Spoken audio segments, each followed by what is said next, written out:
أعوذ بالله السميع العليم من الشيطان الرجيم. بسم الله الرحمن الرحيم. الحمد لله رب العالمين وبه نستعين على أمور الدين وعلى آله وصحبه ومن تبعهم ووالاه. سبحانك لا علم لنا إلا ما علمتنا إنك أنت العليم الحكيم. رب اشرح لي صدري ويسر لي أمري واحلل عقدة من لساني يفقهوا قولي.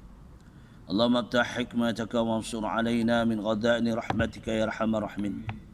اللهم نور قلوبنا بنور هدايتك كما نورت الأرض بنور الشمس أبدا أبدا. ربي يسير ولا تعسر وتمم بالخير. Assalamualaikum warahmatullahi wabarakatuh. Alhamdulillah, kita bersyukur pada Allah Subhanahu Wa Taala dengan limpah izinnya pada pagi ini kita dapat melaksanakan ibadah, yaitu solat qabliyah sebelum subuh, kemudian diikuti solat subuh berjamaah. Inilah bagi kita umat Islam, dan hari ini kita dah masuk 9 Zulhijjah 1441 Hijriah. Bersamaan hari ini iaitu 30 bulan Masihi, iaitu bulan Julai 2020. InsyaAllah perkongsian pada pagi ini, ya Allah, berhubung tentang iaitu solat dan amalan-amalan pada 9 Zulhijjah.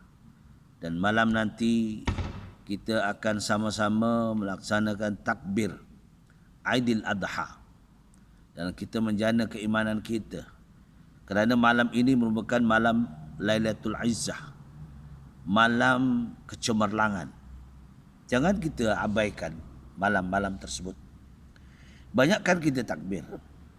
Dan sampai ke esok, sehingga kan esok pagi setelah kita menunaikan solat iaitu Aidil Adha, itu sunat kita, sunat muakkad untuk sama-sama berjamaah dan mendengar khutbah Aidil Adha. Dan senambungan dengan itu diikuti dengan melaksanakan korban. Sebagaimana firman Allah Subhanahu Wa Taala dalam surah Al-Kautsar yang telah lalu saya bacakan. Ya, Bismillahirrahmanirrahim. Inna a'tainakal kautsar fasholli li rabbika wanhar inna syani'aka huwal abtar.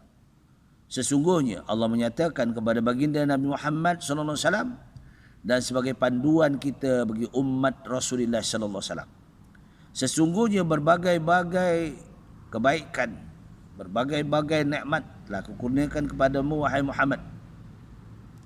Hendaklah kamu melaksanakan ibadah solat dan mengeluarkan sedikit daripada hartamu untuk menyertai mengambil bahagian korban sebagai pada kamu untuk mendekatkan diri kepada Allah Subhanahu Wa Taala. Biarlah kalangan masyarakat tidak suka dan tidak gemar kepada kamu, benci kepada kamu, tetapi yang penting Allah Subhanahu Wa Taala, hikmat kita kepada Allah Taala, tanda kasih sayang kita kepada Allah Subhanahu Wa Taala. Sebab ini sebagai satu bukti menyatakan keyakinan iman kita kepada Allah Subhanahu Wa Taala. Bagaimana berlaku kepada Sayyidina Ibrahim alaihissalam, kepada anaknya Sayyidina Ismail alaihissalam, diuji oleh Allah SWT apabila usia Ismail alaihissalam lebih kurang lingkungan 9 tahun. Maka Allah menguji, mendatangkan mimpi kepada Nabi Ibrahim alaihissalam supaya menyembelih akan anaknya tersebut sebagai satu nak membaktikan, iaitu kebaktian bahawa bagaimana keyakinan iman Nabi Ibrahim alaihissalam. Maka Nabi Ibrahim mengatakan kepada anaknya Ismail, aku malam tadi Allah memberi maklumat untukku supaya menyembelih kamu. Apa pandangan kamu wahai Ismail bagi anak yang soleh, anak yang taat pada ajaran Rasulullah sallallahu alaihi wasallam dan taat sebagai seorang nabi? Maka dia mengatakan, lakukanlah wahai ayahanda kalau itu lebih baik kerana Allah Ta'ala. Kita hari ini bersyukur dengan nikmat-nikmat Allah SWT, supaya kita melaksanakan ibadah. Walau ujian demi ujian, ujian itu adalah sebagai satu peringatan kepada kita. Baik.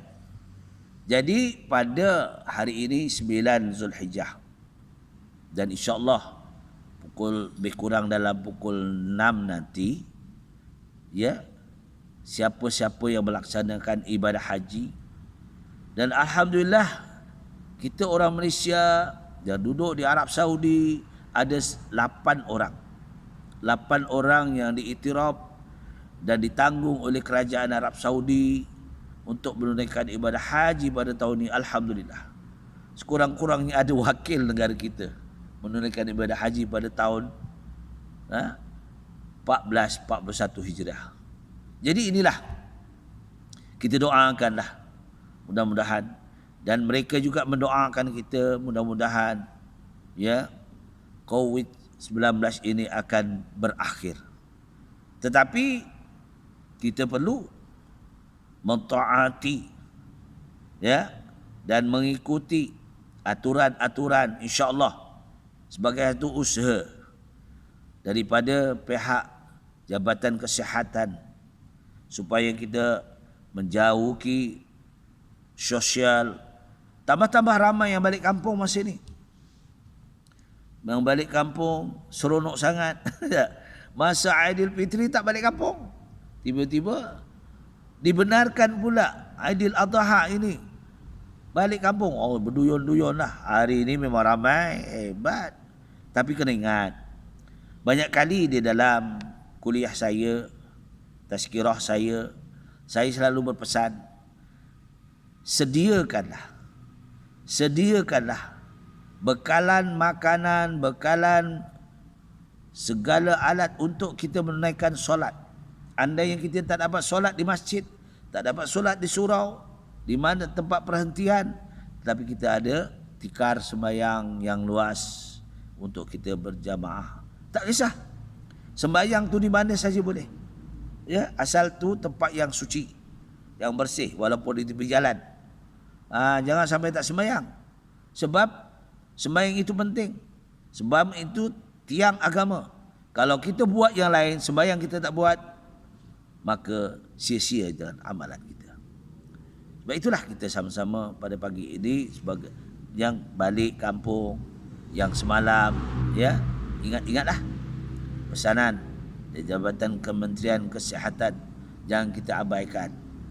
Ni pakai mask setiap masa. Itu 1 hari bulan wajib mesti pakai. Kalau tak macam itu, kita ni sambil lewa. Tak? Ni sebab ini berlaku, timbul balik, makin ramai balik yang terkena, ya, virus ini, disebabkan di antaranya cuai, degil.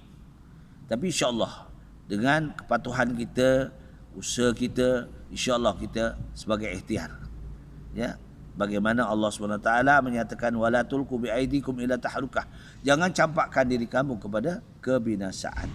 Yang penting. Baik. Maka demikian, saya nak menunjukkan peraturan dalam kita menunaikan solat Aidiladha. Baik. Setelah kita satu malam ini dimakan malam Lailatul Izzah, kita banyakkan bertakbir. Ya, bertakbir. Allahu akbar, Allahu akbar, Allahu akbar. La ilaha illallah wallahu akbar. Allahu akbar walillahil hamd sampai akhir. Kemudian kita bertahmid, ya, subhanallah walhamdulillah wa la ilaha illallah wallahu akbar. Subhanallah walhamdulillah wa la ilaha illallah wallahu akbar. Kemudian kita diteruskan dengan, ya, mengabdikan diri, berzikir kepada Allah. La ilaha illa anta subhanaka inni kuntu minaz zalimin. la ilaha illa anta subhanaka inni kuntu minaz zalimin. Banyak lagi. Ya. Astagfirullah innallaha kana tawwaba. Astagfirullah innallaha kana tawwaba. Astagfirullah innallaha kana tawwaba. Terus diikuti la ilaha illallahul malikul haqqul mubin Muhammadur Rasulullah Shadiqul wa'dil amin. La ilaha illallah wal malikul haqqul mubin Muhammadur Rasulullah Shadiqul wa'dil amin. Pada malam itu kita munajat. Kita boleh baca Quran sedikit. Ya, kita ikuti macam-macam. Kerana malam itu malam kecemerlangan. Ya, malam Aidil Adha. Mudah-mudahan segala amalan kita diterima oleh Allah dengan keikhlasan hati kita, mudah-mudahan. Dan keesok paginya. Dia. Sebelum solat subuh, kita naklah bangun awal dengan mandi, dinamakan mandi apa? Mandi fajar. Ya, mandi fajar. Kita mandi fajar. Kemudian diikuti lepas kita sebelum mandi fajar, mungkin kita sekali mandi dengan niat untuk Aidil Adha boleh juga. Ataupun kita mandi fajar dulu, kita telah menunaikan solat qabliyah subuh, ataupun kita melakukan solat tahajud. Sebelum qabliyah subuh tu, dia tu mandi fajar tu kita solat tahajud, solat awabin, banyak amalan-amalan kita. Ya, kalau kita boleh laksanakan, ya, kalau boleh laksanakan. Atau solat taubat, ya, selain daripada solat witir, kita boleh solat apa? Solat hajat, minta pada Allah. Kerana tidak ada ketika itu siapa yang berpuasa pada 9 hari bulan dan diikuti daripada malamnya bertafakur, ya, berzikir, bertahmid, bertasbih, insya-Allah akan diampunkan dosa-dosa kita selalu. Ya, siapa-siapa menunaikan shaimun Ramadan. Itu lain. Ini di dalam Zulhijjah, 9 Zulhijjah. Jadi kita dapat pahala juga, diampunkan dosa-dosa ma taqaddama biz zambih. Mudah-mudahan. Okey. Jadi sebelum kita pergi ke masjid, jadi kita boleh mandi Aidil Adha. Selepas kita mandi Aidil Adha, kita berpakaian yang jadi petang ini kita ready lah. Pakaian nak pakai untuk esok tu, Aidil Adha tu, kita dah sedia, kita gantung, kita bersihkan, wangi-wangian, sudah kena ready. Esok pagi tinggal pakai. Esok pagi kena pakai. Pakai ke masjid. Haji saya nak ceritakan, ya, bagaimana kita nak menunaikan ibadah-ibadah tersebut. Jadi perkongsian ini. Jadi kita buatlah amalan-amalan di malam ini, malam Lailatul Izzah. InsyaAllah pada keesok hari saya akan ceritakan tentang bagaimana melaksanakan ibadah tersebut. Ya, ibadah itu dan mengatakan teknik caranya. Mudah-mudahannya kita yang orang balik kampung berhati-hati jalan raya, sifat sabar yang banyak dan jaga SOP kita supaya kita tidak balik ke sini membawa virus ataupun kita balik ke sana membawa virus. Ya, jangan dekat sangat, jauh-jauh, kesian orang yang duduk di kampung tu kebanyakan ibu bapa kita orang lama. Kesian kita kalau kita bawa virus, mana kita tak tahu, benda tu tak nampak. Ya. Iaitu wabak itu kita tak nampak. Kalau nampak kita boleh tendang, boleh tolak sebab kita tak nampak. Bila tak nampak kita berhati-hatilah. Ya, sebab itulah kongsian pada pagi ini yang baik semuanya daripada Allah SWT. Mana kekurangan saya memohon maghfirah Allah Ta'ala. Mudah-mudahan dalam kita melaksanakan ibadah kita, mendekatkan diri kepada Allah, berwaspada dalam perjalanan dan ingat selalu. Mudah-mudahan yang baiknya semuanya diridai Allah Ta'ala. Aku liqauli hadza astaghfirullahalazim wa lakum wa bila taufiq wal hidayah. Wassalamualaikum warahmatullahi wabarakatuh.